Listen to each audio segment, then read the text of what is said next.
दोस्तों नमस्कार, मेरा नाम है सुनील कुमार और आप लोगों का बहुत बहुत स्वागत है मेरे YouTube channel journey of special education. और आप लोगों को थैंक यू फॉर सपोर्ट कि आप लोग वीडियो को देख रहे हैं और प्लस चैनल को सब्सक्राइब भी कर रहे हैं।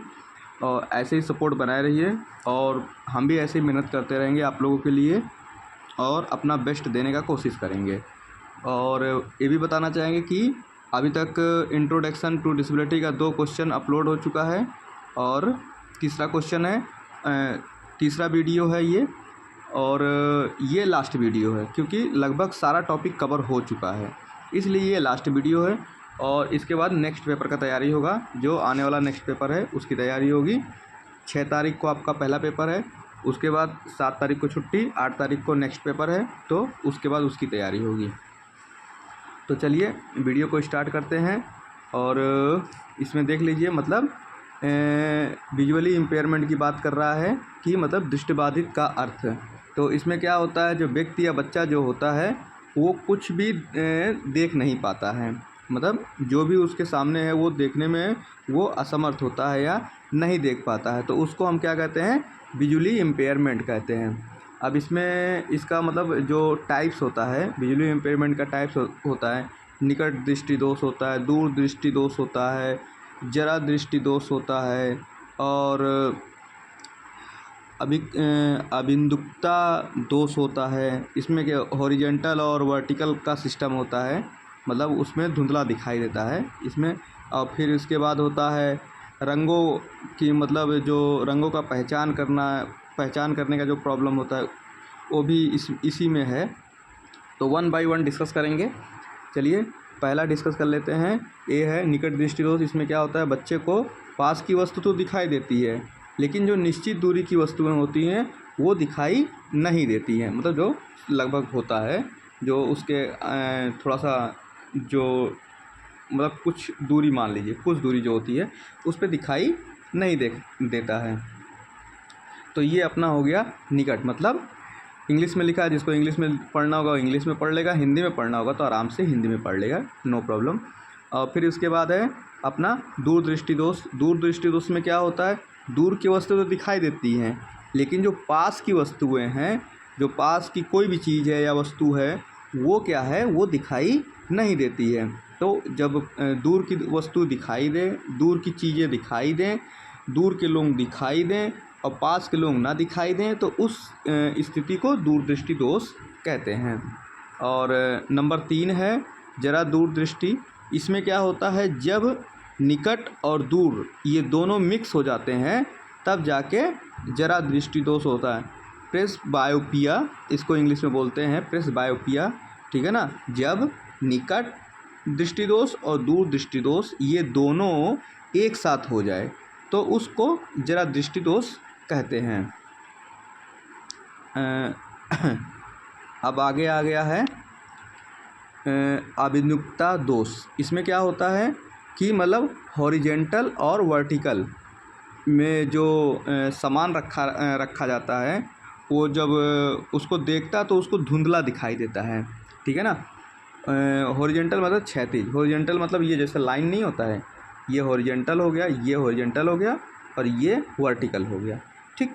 तो हॉरिजेंटल और वर्टिकल में जो वस्तुएं रखी हैं या कोई सामान रखा है या कोई व्यक्ति खड़ा है, तो अगर वो वहाँ उस एंगल में देखता है, उस तरफ वो देखता है तो उसको दिखाई धुंधला दिखाई देगा, मतलब हल्का, जैसे आँखों में पानी चला जाता है तो आप देखिए तो उस टाइप का, मतलब हल्का ब्लर दिखाई देता है। तो धुंधला मतलब ब्लर होता है, तो हल्का सा धुंधला दिखाई देता है, साफ़ नहीं दिखाई देता है।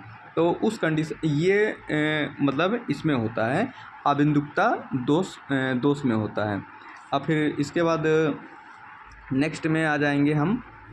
तो नेक्स्ट में कौन सा है, नेक्स्ट में है रंग बोध की अक्षमता, मतलब कलर ब्लाइंडनेस, मतलब उसको कलर पहचानने में प्रॉब्लम होगा, वो कलर में पहचान नहीं पाएगा और प्लस उसमें अंतर नहीं कर पाएगा। जैसे आप पीला देंगे, पीला और लाल उसके सामने रखेंगे तो उसमें डिफरेंसेस नहीं कर पाता है, जैसा कि यहाँ पर आप लोग देख लीजिए लिखा है, ठीक है ना।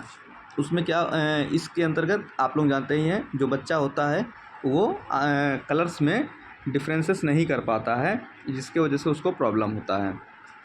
फिर आप लोग देख लीजिए श्रवण बाधिता, हेयरिंग इम्पेयरमेंट जानते ही हैं आप लोग। श्रवण बाधिता वह है जिसमें बच्चे को सुनने में प्रॉब्लम होता है या उसकी सुनने की जो क्षमता होती है वो बाधित होती है, ठीक है ना। तो ये वंशानुगत भी होता है।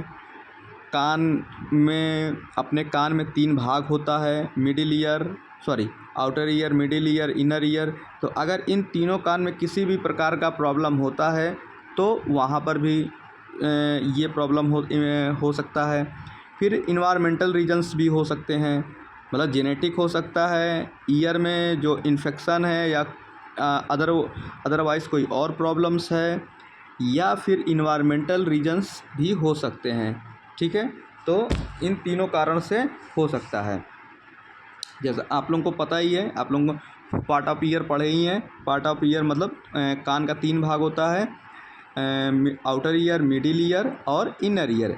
इन तीनों ईयर में, कान के तीनों भाग में अगर किसी में भी प्रॉब्लम होता है तो हेयरिंग इम्पेयरमेंट हो जाता है या होने के चांसेस हैं, अगर नहीं ठीक होता है तो। फिर इसके बाद फिर आएगा डिग्री ऑफ हेयरिंग लॉस। तो डिग्री ऑफ हेयरिंग लॉस आप लोग देख ही रहे हैं कि अलग अलग लोगों का अपना अलग अलग यहाँ पर वो अपना डिग्री दिए हैं। और सबसे पहले आप लोगों को बता देते हैं, जो ये डीबी लिखा है, डी और बी, तो डीबी का मतलब होता है डेसिबल, और ये जो बी बना हुआ है, ये जिसने इसका खोज किया है ध्वनि का, उनका नाम है ये, उनके नाम से। और आप लोग जैसा कि जानते हैं कि नाम का जो पहला अक्षर होता है वो कैपिटल में होता है, इसीलिए इसको कैपिटल में रखा गया है। और जिसने भी जो भी वैज्ञानिक या रिसर्चर जो भी खोजते हैं, अगर ऐसा लिखा जाता है तो उनका जो फर्स्ट लेटर होता है वो कैपिटल में ही लिखा जाता है। तो इसीलिए इसको ये कैपिटल जो बी है वो बड़ा में कैपिटल लेटर में रहता है। तो चलिए स्टार्ट करते हैं। 10 dB से 15 dB तक का क्या होगा, नॉर्मल हेयरिंग होगा, ठीक है ना। और 16 से 25 क्या होगा, मिनिमम होगा, मतलब 16 से 25 मिनिमम होगा। और 26 से 40 माइल्ड हो जाएगा। 41 से 55 जो हो जाएगा मॉडरेट हो जाएगा। और 56 से 70 क्या हो जाएगा, मॉडरेटली सीवियर हेयरिंग लॉस, मतलब मध्यम से तीव्र, मतलब मीडियम से थोड़ा सा ज़्यादा, ठीक है ना, थोड़ा तेज़ हो जाएगा, ज़्यादा हो जाएगा। 71 से 90 में हो जाएगा तीव्र स्वर, मतलब सीवियर हेयरिंग लॉस हो जाएगा। और 91 के ऊपर जब हम जाएंगे तो प्रोफाउंड हेयरिंग लॉस माना जाएगा। ये बोले हैं कौन, गुडमैन, एक गुडमैन है, उन्होंने बोला है कि अगर ऐसा ऐसा होता है, मतलब इतने इतने डीबी पर होता है तो ये होगा, 10 डीबी पे होगा तो नॉर्मल, और 10 से 15 के बीच में होगा तो नॉर्मल, 16 से 25 के बीच में होगा तो मिनिमम, ठीक है ना, मतलब कम से कम। और 26 से 40 के बीच में होगा तो माइल्ड, 41 से 55 के बीच में होगा तो मॉडरेट, मतलब मध्यम। हिंदी पढ़ लीजिएगा, ठीक है ना, इसमें लिखा है, मैं इसलिए इंग्लिश बोल दे रहा हूँ। 56 से 70 आप बोलेंगे मॉडरेटली सीवियर हेयरिंग लॉस आ जाएगा। अभी ऊपर मॉडरेट है, इसमें सीवियर भी लग गया, मतलब मध्यम से तीव्र थोड़ा सा ज़्यादा, मध्यम से थोड़ा सा ज़्यादा। 71 से 90 के बीच में जगह अगर हम बात करेंगे तो सीवियर हेयरिंग लॉस हो जाएगा, मतलब तीव्र मतलब ज़्यादा, ठीक है ना, तीव्र मतलब यहाँ पर ज़्यादा हो जाएगा। सीवियर मतलब गंभीर होता है। 91 से जब ऊपर हम बढ़ेंगे तो प्रोफाउंड हो जाएगा, अति गंभीर हो जाएगा। और इसके बाद फिर आप यहाँ पर देखेंगे, और ये जो दिया है इन्होंने, ये WHO ने दिया है, ठीक। तो WHO ने क्या दिया है देख लीजिए आप लोग। 10 से 25 के बीच में इन्होंने नॉर्मल रख दिया है। उन्होंने क्या किया, 10 से 15 के बीच में नॉर्मल रखा था, और WHO ने 10 से 25 के बीच में डायरेक्ट कर दिया है, टोटल कर दिया है, ठीक है ना। तो WHO ने क्या किया, 10 से 25 के बीच में नॉर्मल कर दिया है, और 26 से 40 माइल्ड है, और 41 से 55 जो है मॉडरेट है, और 56 से 70 जो है मॉडरेटली है, और 71 से 90 जो है सीवियर है, और 91 से ऊपर के बात करेंगे जब हम, तो वहाँ पर प्रोफाउंड हो जाएगा। समथिंग मैच कर रहा है, खाली उन्होंने एक कॉलम बढ़ा, गुडमैन ने एक कॉलम बढ़ा दिया है, 16 से 25 कर दिया। इन्होंने WHO ने सीधे 10 से 25 कर दिया है, ठीक। ज़्यादा अंतर नहीं है, सेम टू सेम है, बस एक कॉलम का अंतर है। तो आप लोग इसका ध्यान रखिएगा। और ये जो है आपका 1 नंबर में, और या तो उसमें पूछ लेगा कि मतलब डिग्री ऑफ हेयरिंग लॉस क्या है, और या दे देगा तो इनके नाम से लिखिए, या 1 नंबर में दे पूछ लेगा और हो चांसेस है कि लॉन्ग क्वेश्चन आएगा इसका, ठीक है ना, आने का चांसेस है, लॉन्ग क्वेश्चन में आने का इसका चांसेस है। तो इसलिए प्रिपेयर करके जाइएगा अच्छे तरीके से। अब शीघ्र पहचान क्या है, अब हम नेक्स्ट क्वेश्चन पे बात करेंगे, वो हो गया ठीक। नेक्स्ट क्वेश्चन पे बात करेंगे शीघ्र पहचान। मतलब पहचान से आप लोग समझते हैं, जब हमको कोई समस्या होती तो जितना जल्दी हमारा पहचान होगा उतना ही जल्दी उसका ट्रीटमेंट होगा, उतना ही जल्दी उस समस्या का समाधान होगा। तो शीघ्र पहचान मतलब जल्दी पहचान, जितना जल्दी पहचानेंगे समस्या का समाधान उतना जल्दी होगा। यहाँ पर लिखा है, आप लोग अपना पढ़ लीजिएगा इसमें से, जिससे कि मैं अपनी भाषा में बता दिया हूँ, और आप लोगों को भी ऐसे ही पढ़ना है, ऐसे ही पढ़िए, लिखिएगा। मतलब समझ के आप लोग ऐसे ही सिंपल लैंग्वेज में समझिए और जाके आराम से पेपर में फटाफट लिखिए, समझे कि नहीं। अगर कोई दिक्कत होता है तो बता दीजिए, और सिंपल कोशिश और मतलब ईजी करने का कोशिश करेंगे। तो शीघ्र पहचान क्या है, समस्या या दिव्यांगता का जितना जल्दी पहचान उतना ही जल्दी उसका ट्रीटमेंट, ठीक है ना, और उतना ही जल्दी उस समस्या को ख़त्म किया जा सकता है। लेट पहचान तो लेट समाधान, और लेट वो ठीक होगा तो फिर वहाँ पर डिले पहचान, डिले आइडेंटिफिकेशन हो जाएगा, फिर डिले इंटरवेंशन होगा, फिर डिले वो प्रिपेयर होगा, मतलब सारा सब कुछ ऐसा जुड़ता चला जाएगा, मतलब देरी से उसका सब कुछ होगा, फिर विकास देरी से करेगा, मतलब बहुत प्रॉब्लम हो जाएगा। तो जितना जल्दी पहचान उतना जल्दी समस्या का समाधान, ठीक, समझ गए। दिव्यांगता हो या बीमारी हो, दोनों जगह पे काम करेगा। कोई भी चीज़ होता है, आपको बुखार होता है तो जैसे ही बुखार होता है आप तुरंत डॉक्टर के पास जाते हैं। आपको सर्दी जुकाम होता है, आप तुरंत जान जाते हैं कि हमको सर्दी है, जुकाम है, छींक 2-4 बार हुआ, या चोट लग जाता है तो आप उसको तुरंत देखते हैं और तुरंत पट्टी वगैरह करते हैं जाके, समझे कि नहीं, पहचान लेते हैं हाँ या किससे कटा है। अगर कोई जंग वाला लोहे से लग गया है तो आप तुरंत उसको इंजेक्शन वगैरह लगवाते हैं टेटनिस का, या कुछ भी जो भी पॉसिबिलिटी है वो आप वहाँ पे करते हैं मौजूदा वक्त पर, समझे। तो इसलिए समस्या का जितना जल्दी पहचान उतना ही जल्दी हस्तक्षेप होगा, और उतना ही जल्दी उस समस्या का समाधान आपको मिलेगा, उस समस्या से आप निजात पाएंगे, छुटकारा पाएंगे, ठीक है ना। तो फिर इसके बाद नेक्स्ट पे हम बात करेंगे हस्तक्षेप किसे कहते हैं या हस्तक्षेप क्या होता है। ऊपर जैसा कि मैंने बता दिया है कि जब समस्या हो जाती है उसको रोकने के लिए जब हम प्रोसेस करते हैं तो उसी को हम हस्तक्षेप कहते हैं, या समस्या का समाधान करने के लिए जो प्रक्रिया अपनाते हैं या जो काम करते हैं, जो स्टेप लेते हैं, उसी को हम हस्तक्षेप कहते हैं। और हस्तक्षेप कब से कब तक हो जाना चाहिए, 2 से 2.5 वर्ष के बीच में हस्तक्षेप हो जाना चाहिए। अगर इस टाइमिंग के मतलब इस एज के बीच बाद अगर होता है तो वो डिले इंटरवेंशन होगा, ठीक है, मतलब देरी से हस्तक्षेप। इंग्लिश में इसलिए बोल देते हैं, थोड़ा सा सिंपल लगता है, मतलब थोड़ा सा बोलने में ईजी रहता है, समझे। तो आप लोग समझने का कोशिश करिएगा, मैं हिंदी में भी बोल देता हूँ, ऐसा बात नहीं है। तो डिले इंटरवेंशन होगा, और डिले इंटरवेंशन होगा तो समस्या बढ़ जाएगी। जब समस्या बढ़ जाएगी तो वो ठीक होने में ज़्यादा टाइम लेगी, हो सकता है कि समस्या स्थायी भी हो सकती है, या कुछ लॉन्ग टाइम के लिए वो उस बच्चे के पास रह सकती है, जिससे उससे बहुत सारी दिक्कतें होंगी। तो इसलिए जल्दी पहचानना है और जल्दी उसको ठीक करना है, समझे। नहीं तो फिर सारी समस्या सबके ऊपर। आराम से पढ़ाई करते रहिए और समस्या का पहचान करते रहिए। आप लोगों का भी समस्या है, याद नहीं हो रहा तो पहचानिए क्यों नहीं हो रहा है, समझे कि नहीं। हाँ, खाली ऐसे नहीं काम चलेगा, उसको समझिए। नहीं याद हो रहा तो लिख के याद करिए, समझे कि नहीं। सारा लोग समझ लीजिए, सामने भले नहीं है लेकिन बस इतना समझिए कि सामने ही है, ठीक। चलिए, अभी भी राष्ट्रीय संस्थान जो है उनका रोल ऑफ नेशनल इंस्टीट्यूट का जो अभी बात चलेगा, यहाँ पर सब कुछ अपना कि मतलब इंडिया का कौन कौन सा इंस्टीट्यूट है जो डिसेबल लोगों के लिए काम करता है, कब बना, क्या है, कैसे है, ये सारा सब कुछ, ठीक। तो नेशनल इंस्टीट्यूट नंबर 1 है national institute for empowerment of person with multiple disability, मतलब ये मल्टीपल डिसेबिलिटी का NIPMD जो है हम लोग बात करते हैं, तो ये कहाँ पर है, चेन्नई में है। और इसकी स्थापना कब हुई, 2005 में हुई।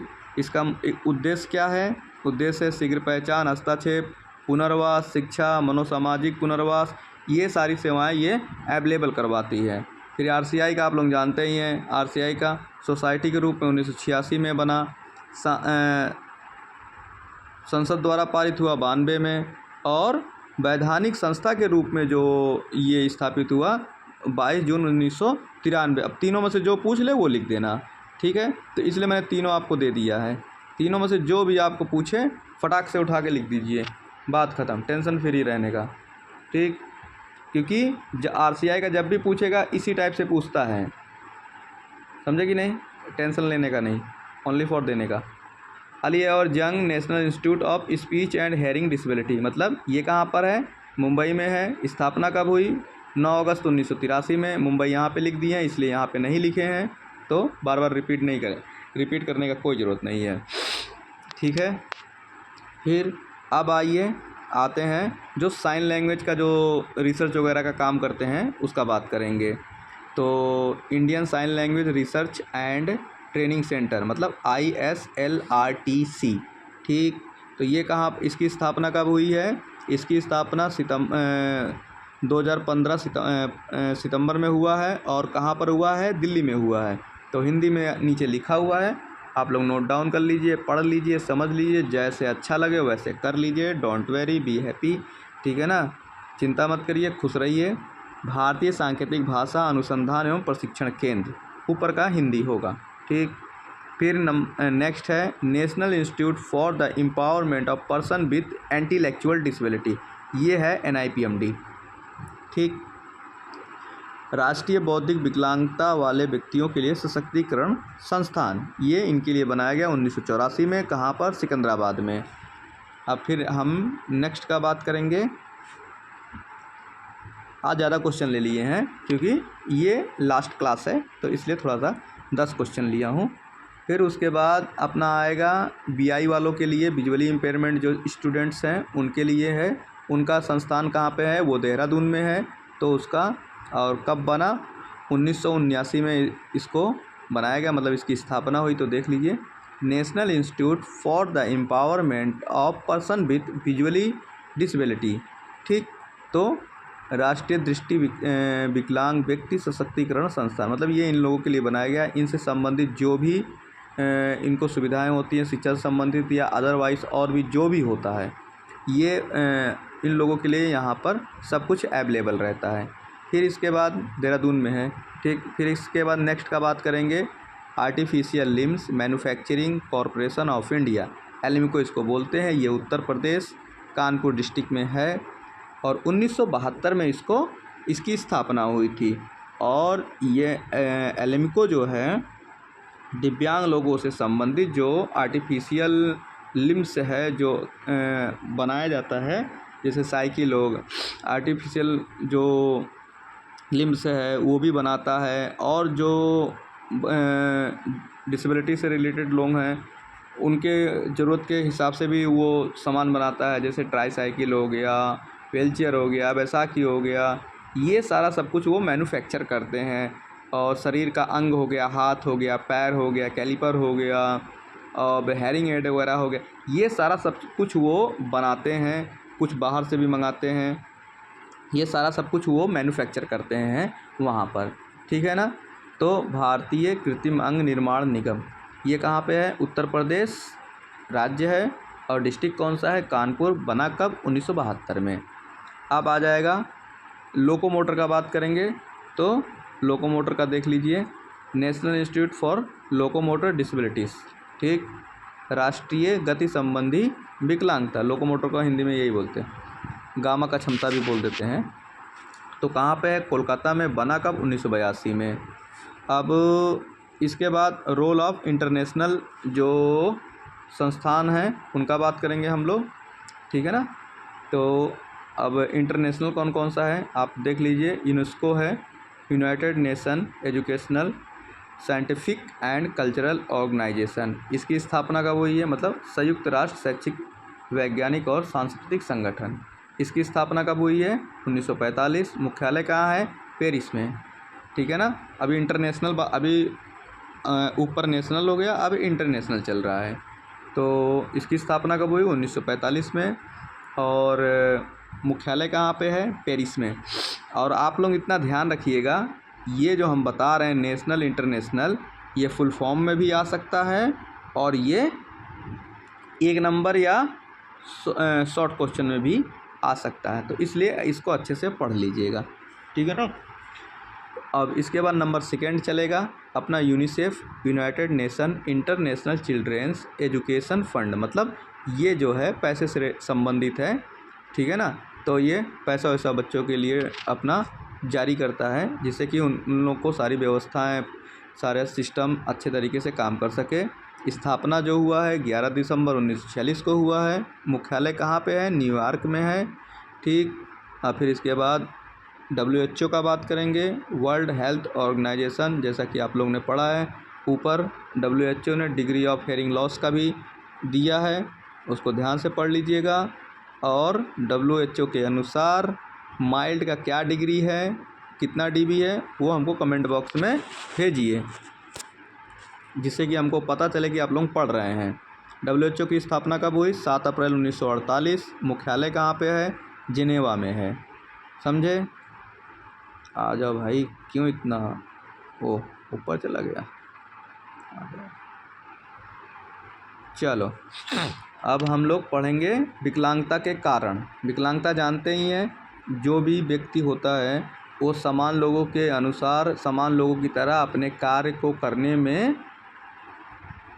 कार्य को अच्छी तरीके से ना कर पाए, या उसको कार्य करने में दिक्कत होती है, तो वो क्या है, वो दिव्यांग, ठीक। समान लोगों के अनुसार काम ना कर पाने में जो बच्चे हैं, नहीं काम कर पाते हैं, तो वो किस में आएंगे, दिव्यांग में।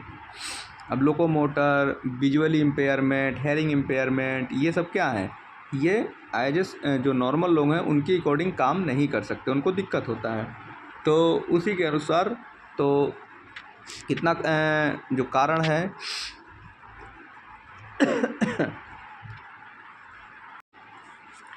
तो इसके बाद कौन सा है, दिव्यांगता के कारण। दिव्यांगता, विकलांगता या दिव्यांगता में हेयरिंग इम्पेयरमेंट, IDD, विजुअली या मल्टीपल, इन सब का कारण जो है ये अपना मतलब संबंधित होता है जब जब बच्चा माँ के पेट में आता है, तब से लेके जब तक वो हो नहीं जाता है, और उसके बाद भी मतलब चांसेस बने रहते हैं कि वो मतलब ऐसा ना हो कि वो डिसेबल हो जाए। तो जब प्रीनेटल, जन्म के पूर्व होता है, मतलब 3 रीजन्स इसमें दिए हैं, ठीक है ना। तो 3 रीजन दिए हैं इसमें, तो उसमें क्या होगा, जन्म के पूर्व मतलब जन्म के पहले जो बच्चा है वो माँ के गर्भ में है, तो उस कंडीशन में भी हो सकता है माँ ने अच्छा सा डाइट नहीं लिया है, कुछ डॉक्टर्स ने सलाह दिया है उसको फॉलो नहीं कर रहे हैं, इस टाइप का उसको नुकसान हो सकता है। नेटल, जन्म के समय जब बच्चा हो रहा है उस मतलब लापरवाही से मतलब बच्चे का होना, और सेफ्टी का इस्तेमाल ना करना, इन सारे रीजन्स के वजह से भी हो सकता है। जन्म के बाद जो रीजन्स हैं, ठीक है ना, तो जन्म के बाद से जो रीजन्स होते हैं, बुखार हो जाना या इन्फेक्शन हो जाना, टाइफाइड वगैरह जो भी होता है, अच्छे से मतलब टाइमली टीकाकरण ना होना, इन सारे चीज़ों का भी इफ़ेक्ट पड़ता है। चांसेस होते हैं कि बच्चा डिसेबल हो सकता है, या डिसेबल में कोई मतलब एक जो नामकरण वो होता है कि मतलब कोई भी एक डिसेबिलिटी उसमें हो सकता है बच्चे में, ठीक है ना। तो इसलिए हम जब भी चीज़ों को ध्यान में मतलब इन सारी चीज़ जब माँ उस कंडीशन में होती हैं, तो डॉक्टर्स एकदम अच्छे तरह मतलब उनको समझाते हैं कि आप ये ना करिए, मतलब जो भी नहीं करने वाले काम होते हैं या नहीं खाने वाले वो होते हैं भोजन या जो भी होता है, तो उनको बताते हैं, मतलब पूरा एकदम डिटेल से बताया जाता है कि क्या खाना है क्या नहीं खाना है, कौन सा पदार्थ का सेवन करना है कौन सा नहीं, चलना कैसे है, बैठना कैसे है, सोना कैसे है, टाइमिंग क्या है, मतलब सारा सब कुछ पूरा वो डिटेल में डॉक्टर्स जो होते हैं वो बताते हैं। फिर उस मतलब जन्म के समय का जो अगर बात करते हैं तो उस समय भी सेफ्टी का होना ज़रूरी है कि मतलब जब बच्चा हो रहा है तो उस समय भी होना ज़रूरी है कि मतलब किसी प्रकार का लापरवाही ना हो, सेफ जगह हो, ठीक है ना। सब कुछ एकदम अच्छे सूटेबल तरीके से होना चाहिए।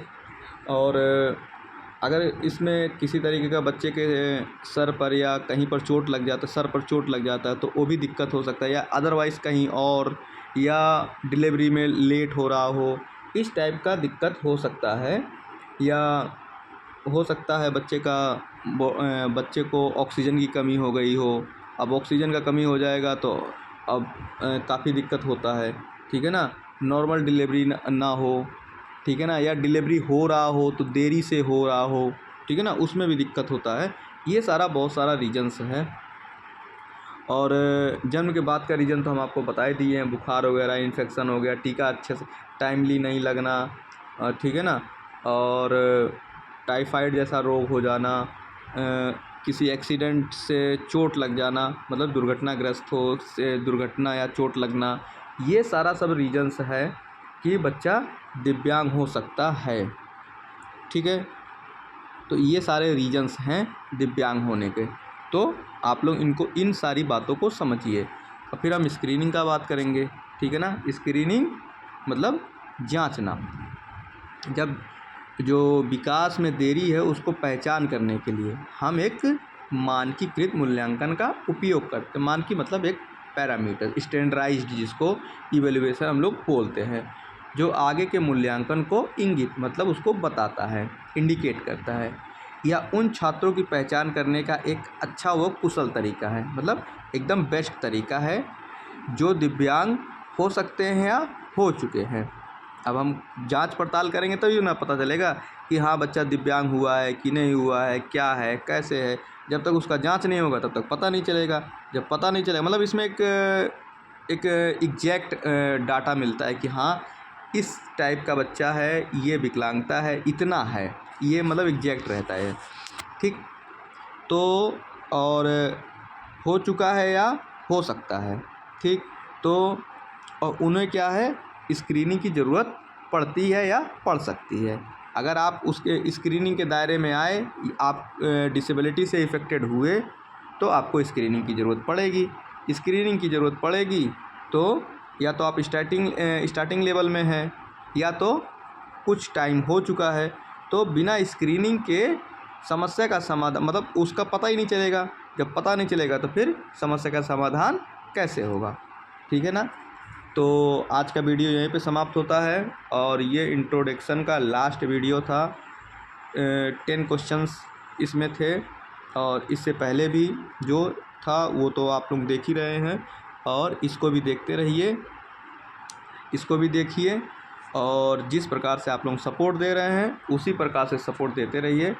और मैं और कोशिश करूँगा अच्छा करने के लिए, आप लोगों के लिए अच्छा लाने के लिए, अच्छा मटेरियल्स प्रोवाइड करने के लिए, जिससे कि आप लोगों के पेपर में पूरा हेल्प हो, ठीक है ना। मेरी पूरी कोशिश रहेगी। और चलिए इसी के साथ वीडियो को समाप्त करते हैं। जय हिंद, नमस्कार।